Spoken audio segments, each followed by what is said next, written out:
الحمد لله رب العالمين والعاقبة للمتقين ولا عدوان إلا على الظالمين والصلاة والسلام على أشرف الأنبياء والمرسلين محمد وآله وصحبه أجمعين.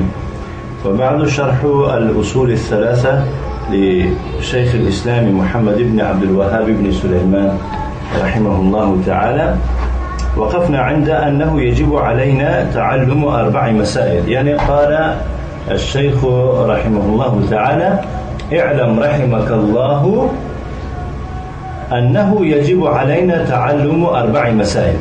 بدون الله تو را رحمت کند که به ما آموختن 4 مسئله چی است؟ واجب است. قوله يجب، الواجب هو ما يثاب فاعله. قال الشارح، يعني قال الشيخ صالح الفوزان حفظه الله تعالى: واجب آن چیزی است که یثاب فاعله، انجام دهنده او را ثواب داده می شود. واجب چی بوده است؟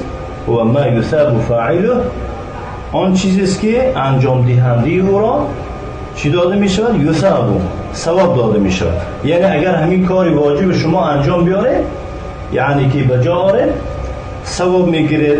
و یعاقب تارکه، و عذاب داده می شود یا که سرزنش کرده می شود، عقاب کرده می شود تاریک او را. کسی که واجب ترک کند او را مثلا جزا داده می شود. والمستحب ما یثاب فاعله ولا یعاقب تارکه.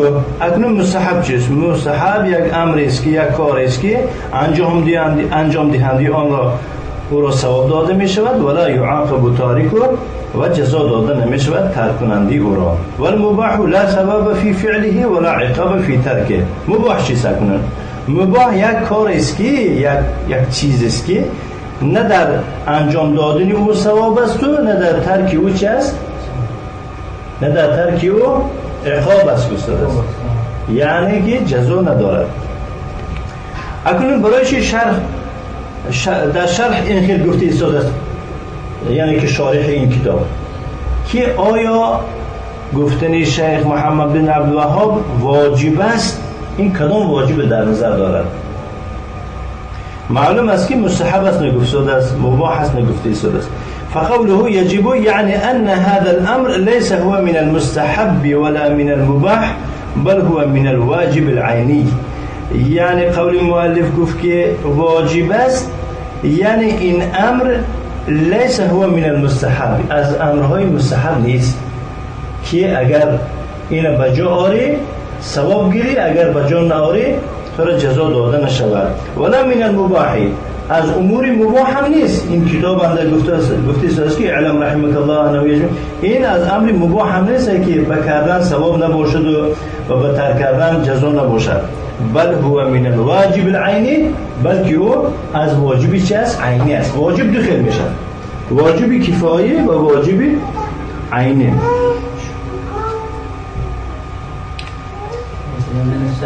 فإذا تركنا تعلم هذه المسائل فإننا نأثم. پس چون ما آموختن این مسئله ها را ترک کنیم، فإننا نأثم، ما گناهگار میشیم. چرا؟ لأن هذا شأن الواجب، زیرا شأن واجب همین خیل است. واجب همین خیل طرف دارد. لم يقل يستحب لنا او يستحسن لنا. مؤلف نگفت که برای ما مستحب است یا که برای ما پسندیده است، یستحسن، بل قال یجب علینا وجوبا، بلکه گفت که واجب است بر ما چی؟ وجوبا، یک واجبه. والوجوب معناه الحتم، واجب معناش چی است؟ حتمی است. من ترکه یأثم، کسی او را ترک کند گناهکار می شود. ولأن العلم لا يحصل عليه الا بالتعلم، زیرا اینکه علم را به دست آوردن نمی شود مگر به آموختن. هم تو در خونه شستن من الله تعالی در دلم علم انداخت گفتن نمیشه. علم به چی میشه؟ به آموختن می شود. و تعلم یحتاج الى عنایت و جهد و وقت. علم آموزی احتیاجی به اهمیت و به کوشش و به وقت می باشد. برای خاطری که شما علم آموزید باید که اهمیت دار باشه نسبت علم و علم آموزی، و کوشش کنید، وقت بسیار صرف کنید و وقت در کار کرد. و یحتاج الى فهم و الى حضور قلب، و احتیاج به چی دارد علم آموزی؟ به فهمیدن و به حضور قلب. مراد حضور قلب یعنی چه؟ خاطر جمعه، باید که خاطرتون چی باشد؟ جمع باشد. هذا هو التعلم. این چی میگوین؟ علم آموزی. اما خودتون من علم آموزی اومدم گفته فکرتون در دیگر جا باشه، در تاجیکستان باشه، در روسیه باشه، مختلف نمیتونه، یا که خاطر تو پریشان باشه. قول مؤلف گفت که 4 مسائل، یعنی مباحث، 4 بحث بود است در همین. واجب است بر ما آموختن 4 بحث. سمیت مسائل، این بحث ها را مسائل نامید. مسئله از کلمه سوال گرفته شده، لانها یجب ان یسأل عنها، واجب است از اینها پرسیدن هر یکی ما شما را. و یعنی بها، اهمیت داده شود باید که به اینها. قوله الاولى العلم، یکم چی است؟ یکم علم است. رو بگو ما درس کشیدیم. او که پیش از سرکردن دوزم گفت شما رو که درس شده. الاولى العلم، یکم علم است از 4 مسئله. العلم، المراد بالعلم هنا هو العلم الشرعي. مراد از علم در اینجا کدام علم در نظر دارد؟ علم شرعی را در نظر دارد. لأنه هو الذي يجب تعلمه، زیرا اینکه این همان علمی است که آموختن او واجب است. یعنی مردم فرزندانشون برای خاطر اینکه به جای آن که در علم شریعت و قرآن ازبر کنند و علم قرآن آموزند و علم عربی را خوانند که وسیله آموختن زبان عربی و فهمیش قرآن و حدیث می باشد، مردم مثلا فرزندانشون بیشتر در کجا میدین؟ در اینستیتوت و یونیورسیتی‌های دنیوی. این خلاف قرآن و خلاف سنت است. باید که یکم فرزندان ما علم قرآن و حدیث داشته باشند. و هذه المسائل يجب تعلمها على كل مسلم ذكر او انثى. این مسئله ها، یعنی مسئله علم مسئله که تعلق سر و کار دارد به علم شریعت، واجب است آموختن اونها به هر فردی مسلمان، خواه مرد باشد و خواه زن. با بسیار وقت کسانی میبینی که به علم شریعت اهمیت میدهند، مردها خصوصا، یعنی که زنای تاجیکستان بسیارش چی هستن؟ جاهلند. با زنها اگر ازبکستان زنای ازبک باشند دیگه بیچاره، با زنای ازبکستان یک خاصیت دارن که مرداشون دیده خودشون کوشش کنند است. از مردار دیده زنها کوشش بسیار میکنن. والله زنای ما را خیال کنن. حر او عبد، یعنی آموختن علم شریعت واجب است در عهده هر مرد مسلمان، خواه مرد باشد و خواه زن باشد، خواه آزاد باشد و خواه غلام، غنی او فقیر، خواه بای باشد و خواه کمبغل، ملک او سعلوک، خواه پادشاه باشد و خواه بینوا باشد. سعلوک گفته بینوا رو میگن، بیچاره، گدا. كل مسلم يجب عليه ان يتعلم هذه المسائل الاربع. به هر فرد مسلمان واجب است که این 4 مسئله ها رو چیکار کند؟ تعلیم بگیرد. فهمیده؟ نخوند هم تو خواندن دیگه است، تعلیم گیرد. تعلیم در نزد استاد میگیره، نه در دیسکو، نه در یک چیز دیگه. مفهوم؟ وهذا ما يسميه العلماء بالواجب العيني. انا همین است آنی که علما او را واجب عینی میگویند. فهمیده؟ وهو الذي يجب على كل احد من المسلمين. این است همانی که به هر فردی مسلمان آموختن او واجب است. یعنی واجب عینی را به جا آوردن، عمل کردن واجب است. هر فردی مسلمان در تمام، یعنی به علاقیدگی. این خیلی که مثلا من میخوانم تو نخوان، یا که یک از خانه در اشتراک دیگر را یک اعضای خانم و حافظ قرآن شد دیگر را میشد، نه همه. فالصلوات الخمس على الرجال والنساء، 5 وقت نماز بالای مرد و زنا واجب است. و صلاة الجماعة في المساجد، و نمازهای جماعت ادا کردن در مسجدها علی الرجال بالای مرد واجب است. هذا واجب على كل فرد من المسلمين ان يتعلمها. این واجب است که به هر فرد مسلمان واجب است که آموزد اونها را. ولذلك قال، برای خاطر این است که شیخ گفت که یجب علینا، گفت بر ما واجب است.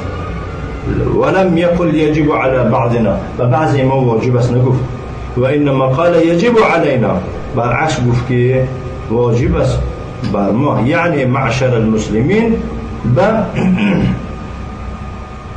به همه گروه مسلمان ها و تمام جمعیت و انجمن مسلمان ها واجب است آموختن این 4 مسئله. بسیار این مسئله رو پرسید اون کسی میدونن، بسیار کسا هستن که نمیدونن و نظرش هم نمیگیرن. اعوذ بالله. فهذا من العلم الذي يجب تعلمه على الاعيان، این از علم است که واجب است آموختن او على الاعيان، به هر کس ها تنها. لأن العلم على قسمين، زیرا که علم تقسیم به 2 میشه. الاول ما يجب تعلمه على الاعيان، یکم یعنی که آن علم است که واجب است آموختن او على الاعيان به هر یک فرد. فلا يعذر احد بجهل، یگان کس معذور دانسته نمیشه به نادانستن او. من نمیدانم این عذر نیست، فهمیدید؟ در روز قیامت من نمیدانم این راه بازی نمیکنم، فهمیدید؟ در روز قیامت یا که در این دنیا اگر تو دستگیر کنن چی به نماز نمیخونی مثلا، یا این من نمیدونم به کار نمیره، باید که تو دانی. و هو ما لا يستقيم الدين الا به، یعنی این چنان علمی می باشد که دین قایم نمیشن مگر به، یعنی دینداری کردن نمیشن مگر به نماز دینداری کردن مگر میشن.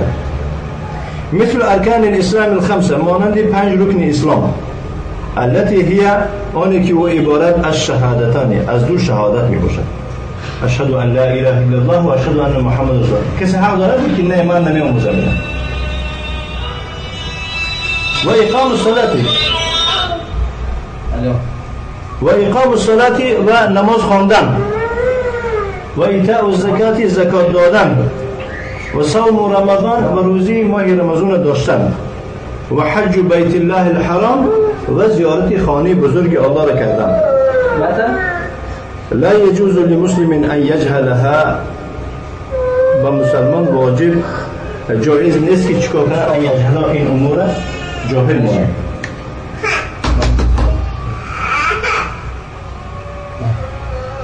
لا يجوز لمسلم ان يجهلها،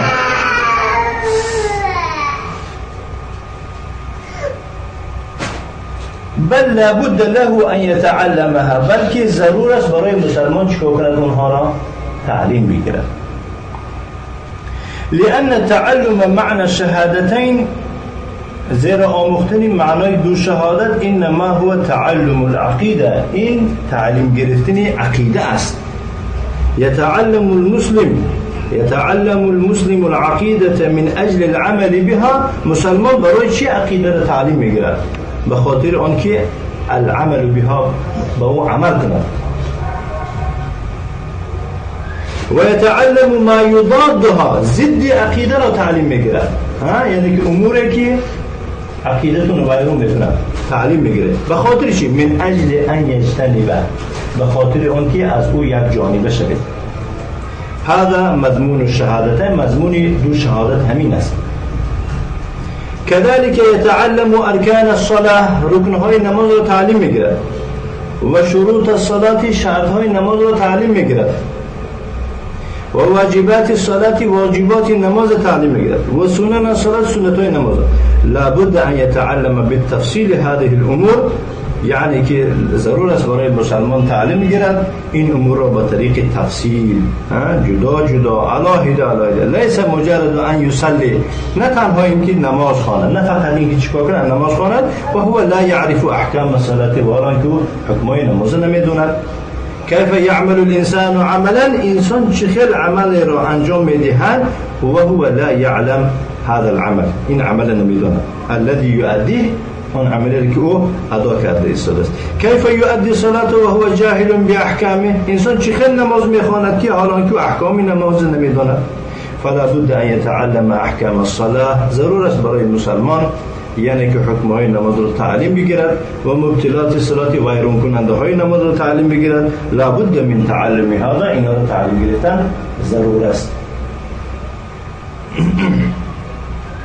كذلك يتعلم احکام الزکات، همچنین تعلیم میگیرد حکمهای زکات را. و یتعلم احکام الصيام، حکمهای روزه، هر کاری که به روزه سر و کار داره، هر اموری که. و تعلم احکام الحج، حکم های حج را تعلیم میگیرد. فاذا اراد ان يحج وجب عليه تعلم احکام الحج، خصوصا وقتی که حج کردن خواهد واجب است بر او آموختن حکم های حج. بسیار کسایی هستند که بلا رو نمیدونه که حج میره با حجه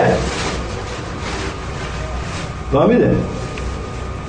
مقبره میرونه مثلا قبر یکو صحابه رو زیارت کنه، دیگر میگه قبر پیغمبر رو زیارت کردم، نمیدونه قبر پیغمبر رو زیارت قبر. و احکام العمره، حکم های عمره را. مقصد این خیلی آدمایی که اهمیت ناداده حج میکنن، خیلی استثناء است کسانی که مثلا اکستریم چه یعنی فوق العاده مثلا هم که یکی میبره حج. اما اون کسانی که ناآموخته نمیخواهن آموخته هم تو میره و میبینن لباس سفید در تنشون، یعنی که مثلا همون رباچی فرمی پوشیدنش خوبتر است تا اون لباس سفید پوشیدن، کمبیزون پوشیدنش خوبتر است گرزوای تمام. این که آدما فقط به خاطر شهرت میخواهن حج رو، که حاجی فلانه، حاجی عثمان، حاجی معروف. من أجل أن يؤدي هذه العبادات على الوجه المشروع. برای چی می آموزد این احکام را؟ به خاطر این که ادا کند این عبادت ها را به طرز شریعته، نه به طرز آدم ها رفته مدرسه هم، نه به طرز یا که بدعت. هذا القسم لا يعذر احد بجهله. این چنین قسم علم را یگان کس را معذور دانسته نمی شود که او جاهل است. معذور دانسته نمی شود که یعنی عذرش پذیرفته نمی شود که من نمیدونی برای چی حج اومدی، باید تو اول میدونستی بعد حج می‌آمدی. و هو ما يسمى بالواجب العيني على كل مسلم. این را واجب عینی میگویند که واجب است به هر فرد مسلمان. القسم الثاني من اقسام العلم، دویم قسم علم از قسم های علم، هو ما زاد عن ذلك، و اون علم را میگن که زیاد است از یعنی از همون واجب عینی، من الاحکام الشرعیه، و یعنی حکم شریعت است، لیکن التي تحتاجها الامه بمجموعها، یک دسته امت حاجت به او دارد. یعنی هر یک کس به تنهایی نیو هم تو در امت باشد همه خیلی شد کفایت. و قد لا يحتاجه احد كل احد بعینه، بعضا هر یک کس در تنهایی به او یعنی که حاجت ندارد. مثل احکام البیع، مثلا حکم های خرید و فروش دونستن، و احکام المعاملات، همه سوداگر نشکوه، یا که حکم های معامله ها، و احکام حکم های وقف ها، و الموارث میراث ها، وصیت ها، و احکام الانکحه، حکم های نکاح، و احکام الجنایات، حکم های مثلا جنایت ها، کودکس جنایت. هذه لابد منها للامه، اینها ضرورا برای امت، لكن لا يجب على كل فرد من الامه، به هر فردی از امت واجب نمی باشد ان يتعلمها، اینها را تعلیم بگیرد. بل اذا تعلمها من يحصل به المقصود من العلماء كفاها، بلکه وقتی وی را این حکم ها را تعلیم گیرد یک کسی که مقصد به او حاصل شود از عالم ها کفایت میکند. اما عالم ها یک کسی من آموزد کفایت میکند بس. لیقوموا بحاجت المسلمین، تا اینکه حاجت مسلمان ها به مشغول شوند، من قضاء و افتاء، خواه حکم میکنند، خواه فتوا میدهند، و تعلیم خود تعلیم میدهند و غیر از آن. هذا يسمى واجب الكفاية، چنین نوع علم را واجب کفایه مینامند که اذا قام به من یکفی، وقتی که واجب کفایه یک کس اجرا کند که کفایه کند، بسندگی کند، سقط به الاثم عن الباقین، یعنی از گردن از عهده دیگران گناه ساقط میشود، میافتد، گرفته میشه. و اذا ترکه الجميع اثم الجميع، ولی یگان کس ناآموزه دوره، یگان کس ناآموزه البته همه چی میشن؟ گناهکار میشن. فلا بد للامه من اناس يتعلمون هذا القسم، برای امت ضرور است مردمی که چنین قسم چیکار کنن؟ تعلیم بگیرن. لانهم بحاجه الیهم، زیرا که امت یا که مردم محتاج او هستند.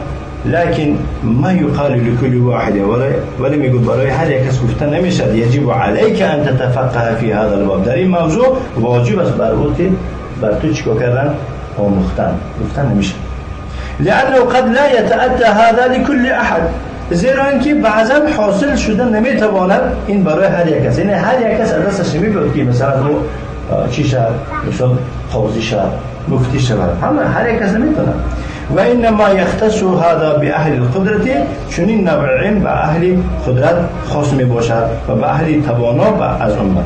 ولانه اذا تعلم هذا بعض الامه قام بالواجب، زیرا اینکه وقتی که بعضی امت تعلیم گیرد، یعنی واجبی کفایه را قام بالواجب، واجب با جا آورده میشن. بخلاف القسم الاول، برعکس قسم یکم علم، یعنی واجب عینی خیلی نیست دیگه. فكل واحد مسئول عنه بنفسه، هر یک کس مسئول است، جوابگر است از او خودش. لانه لا يمكن ان يعمل هذا الاعمال، زیرا که هذه الاعمال، زیرا که این اعمال و عمل کردن نمیتواند الا عن علم، مگر به طریق علم. ولهذا قال الشيخ برای خاطر من الشيخ گفت که یجب علینا، و ما واجب است، ولم يقل يجب على المسلمين، و مسلمان ها واجب است نگفته، یعنی هر یک به تنهایی گفته است. او یجب علی بعض واجب است، به بعضی مسلمان ها نگفته، بل قال يجب علينا، برعکس گفت که واجب است بر ما، ای علی كل واحد منها، به هر فرد از ما، وجوبا عینیا، چه واجب است، واجب عینی است. ونعلم ايضا قبل الدخول في المسائل، باید ما دانیم نیز پیش از داخل شدن در این مسئله های چارگانه که شیخ آل میگوید، ان المراد بالعلم الذي يجب على الامه اما وجوبا عینیا او کفاییا، یعنی مقصد از علمی که واجب است بر امت، یا واجب عینی است یا که واجبی چی است، کفایه است. انه العلم الشرعي الذي جاء به الرسول صلی الله علیه و و علم شرعی است که آورد رسول صلی الله علیه و آله و سلم. اما العلم الدنیوی، اما علم دنیوی که علم الصناعات، مانند علم هنر، والحرف، علم کسب، والحساب، شکتور دیگه، والریاضیات والهندسه، ریاضه یعنی متماتیکا، هندسه یعنی که گیومتری، این علم. فهذا العلم مباح، اینا در علم مباح داخل میشن. یباح تعلم گرفتن اینها مباح هست، یعنی نه ثواب میگیره، لیکن نه مزد جزا داده نمیشه دوره. قد یجب اذا احتاجت الامه الیه، بعضا این علم ها هم چی میشن؟ علم دنیوی واجب میشه وقتی که امت به او چی باشد؟ محتاج باشد. یجب علی من یستطیع، در همه واجب می باشد به کسی که قدرت و توانایی دارد، لکن لیس هو العلم المقصود فی القرآن و سنه، ولی اخاطر نبرد که این آن علمی نیست که مقصد از او در قرآن و حدیث باشد. والذي اثنى الله على اهله ومدحهم، این آن علمی نیست که الله سبحانه و تعالی به آن اهل، یعنی که مدح و ستایش کرده باشد، تعریف کرده باشد، اما علم نیست. هل يستوي الذين يعلمون والذين لا يعلمون، گفت که الله تعالی شما گمان میکنید که کسانی که علم دارن و کسانی که بی علمن یخیرن؟ نه. والذي قال فيه النبي صلى الله عليه وسلم، این اون علمی نیست که پیغمبر صلی الله علیه و در حق چنان علم گفتن که العلماء ورثه الانبیاء، عالم ها میراثبران پیغمبران هستند، نه فیزیکا، نه علمای فیزیک و آناتومیا، المراد العلم الشرعی، مراد از اون علم شرعی را در نظر دارد. و اما العلم الدنیوی فمن جهله فلا اثم علیه، در طرفای ما پروفسوران عزت و احترام میکنند، حرمت کردن کار است مسلمان، هر فردی مسلمان، هر یک کس قدری یعنی که انسانیتش او رو عزت و احترام کردن کسا، لیکن بیچاره ملا هیچ حرمت نمیکنه. اهل علم باشه، طالب علم هیچ که به این درجه حرمت نمیکنه. این پروفسور این که از متماتیک هم گفته بارو میگه بردارش میگیره، لیکن وقتی که مرد پدرش مرد، فرزندش مرد، دیگه پیشون پروفسورش برد نمیدونه، اون پروفسور نمیتونه انالیزش کنه یا چیکارش. و همون مولای بیچاره‌ای که میشه احتیاج داره دیگه چه نداره وایده.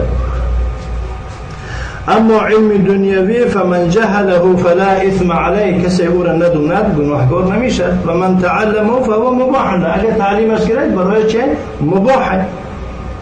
و اذا نفع به الامه، اگر به همون علم مباحش امت را فایده رسوند، فهو مأجور علیه و اجر میگیرد و مثاب علیه ثواب میگیرد. همین اگر مبادا به علمی همین یعنی مثلا مباحش اگر امتی اسلام به فایده بیارد از امتی اسلام دی بینه که امتی اسلام مثلا محتاج به خیمی و هم محتاج به مثلا دیگه علمهای دنیوی داشته باشن این تعلیم مردم مثلا شعور و علمشون برداره دیگه بعد علم دینی دیگه این کس ثواب میگیره. ولو مات الانسان وهو يجهل هذا العلم اگر مبادا این انسان میرد حالا که این علم را نمیداند لم یؤاخذ علیه یوم القیامه و یعنی که عذاب و جزا داده نمیشود در روز قیامت. که چی تو به فیزیک نخوندن مردی برای چی تو اناتومی خبردار نشدن مردی برای چی تو در حقی گریله نمیدونی یعنی این مسئول نیست در حق پیغمبر چی به ندونی که جواب میدی. لكن من مات وهو يجهل العلم الشرعي کسی که مراد علم شرعی را نمیداند خصوصا العلم الضروري خصوصا علم ضروری را یعنی علم توحید فإنه يسأل عنه يوم القيامة أولا ميبرسن در روز قيامة لما لم تتعلم شر الله مختيل لماذا لم تسأل كلا قبول نمكان بريش نفرسيدي دهنكي الذي يقول إذا وضع في قبره منكسر كده قبرش ميمونان ربي الله میگوید و مختگیان پروردگار من الله است و الاسلام دین من اسلام است میگوید و نبی محمد صلی الله علیه و سلم اون کسایی که در قبرش میمونن که این جوابا رو میدن پیغمبر من محمد است میگوید هذا ينجو این خلاص میشه از عذاب قبر. یقال له برایش میگویند که من این حصلت هذا این علم و پروردگاری تو الله بوده است و دین تو اسلام بوده است و پیامبری تو محمد صلی الله علیه و سلم بوده است این از کجا آموختی از کجا دونستی؟ بعد از آوری یقول قرأت کتاب الله و تعلمت کتاب الله را قرائت کردم و تعلیمش گرفتم. اما الذي اعرض عن هذا اما اون کسی که رو میگردونه از آموختن کتاب الله و از خونه فانه اذا سئل في قبر چنین کس را در قبر چون میپرسند فانه یقول ها یا آخه ها میگون نیست لا ادري نمیدونم سمعت الناس يقولون شيئا فقلت نمیدونم چیزی که میگفتم من هم میگفتم آدم‌ها میگفتن که دین اسلام هم دین میگفتن اگر آدم‌ها میگفتن خریستیان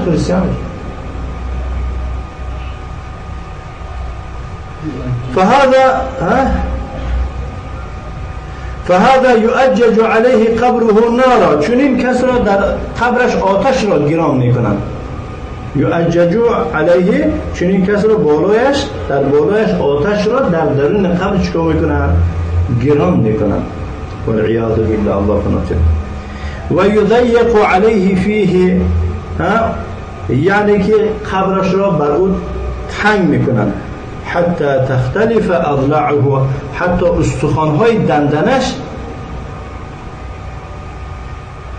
استخوان‌های دنده گفته قبرها را میگن استخوان‌های دنده او قبرغی چی میشن به یکدیگر داخل میشن اعوذ بالله و یصبح فی حفرة من حفر النار او می افتد در یک چقوری از چقوری‌های یعنی که جهنم لانه ما درا چون که وی ندونست و ما تلا و تلاوت هم نکرده فیقال له برایش میگوین که لا دریت ولا تلیت تو ندونستی و تلاوت نکردی او تلاوت همش بس تلاوت نکرد فهو لم يتعلم این آدم تعلیم نگرفته ولم يقتدي بأهل العلم أهل علم أقلا اقتداء وفيروي من كذا وإنما هو ضائع في حياته إن در حياة گمشده است این در همه حیات گمشدگی بوده است